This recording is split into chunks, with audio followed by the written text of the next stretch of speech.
Hi, I'm Harris, and today we'll be making a digital pinhole camera. What you'll need for this project is flat black spray paint, a pop can, an empty mint tin, a spray painted black, and a hot glue gun, scissors, a scalpel or X-Acto knife to cut smaller things, black foam, a nail file, and finally the CCD Censor from a webcam that makes our camera digital. Let's look at our sensor in more detail. It has a USB connector to plug into any laptop or computer, and it also has a small sensor in the very middle. You'll notice that this piece of foam represents about the size of 35mm film and what the image would be projected on, whereas this small square in the center is what the image of our digital pinhole camera will be projected on. So you can notice that it's much smaller than what film would be. Like any pinhole camera, your box has to be light tight, so a mint tin is great for this. Also, you'll need to spray paint it black on both the inside and the outside, and drill a small hole in it with a regular drill, or electric drill, in order for the pinhole to be seen. Your next step is you would cut a small square out from your original foam. You would then use your scalpel to cut a square about the size of your sensor in the very center.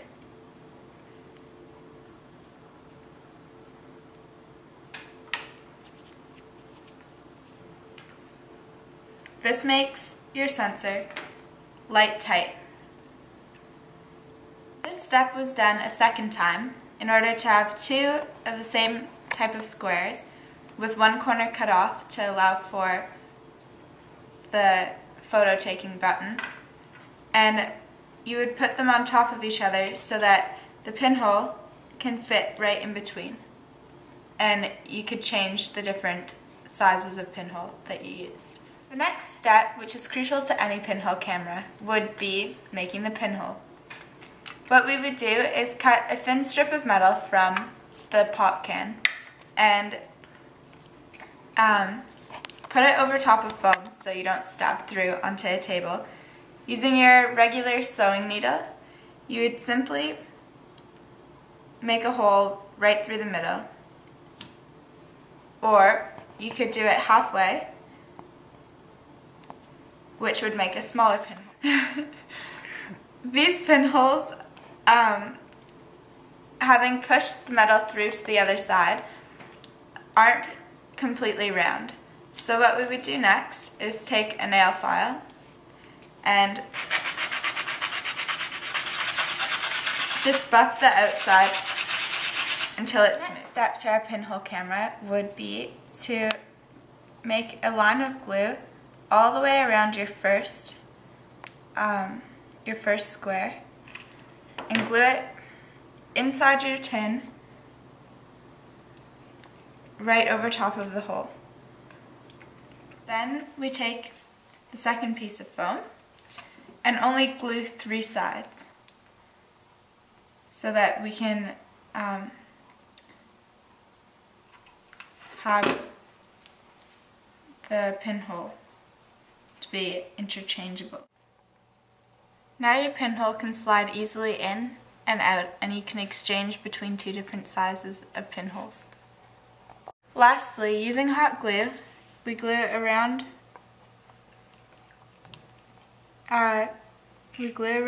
the hole so that we can mount our sensor. But be careful not to get any glue on the sensor. This is the photo setup that we have for this camera. This is using a large pinhole, and large pinhole cameras, large pinholes on this camera create a blurry image, and they need a lot of light for it to work. And you can make out the back of the chair and the black and white cat, though it's very blurry and not very good resolution.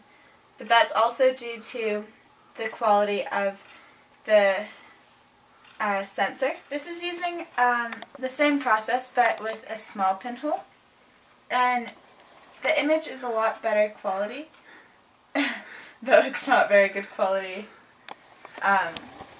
really, but you can make out the cat a lot better. See, you can see his eyes and his face, and all you have to do is click Control, save image. A pinhole camera shows how light travels in straight lines. This diagram shows light passing through the pinhole and creating a reversed inverted image which would project onto either a sensor or film. The smaller the pinhole, the higher the resolution of the image, but the more light or longer exposure required. The opposite is true for a larger pinhole. The images created by my pinhole camera were poor quality because of the poor resolution on the CCD Censor and the small size of the sensor. Had we used film in this same camera, the images would have been clearer. Unlike optical lens cameras, pinhole cameras have an infinite depth of field with everything in focus. The magnification can be changed by the distance between the pinhole and the sensor. The closer the pinhole is to the sensor, the wider the angle of the image. The farther away the pinhole is from the sensor, the smaller the angle of the image. Pinhole cameras have affected society because they were the first type of camera invented and are still being used today. They have therefore influenced the evolution of photography.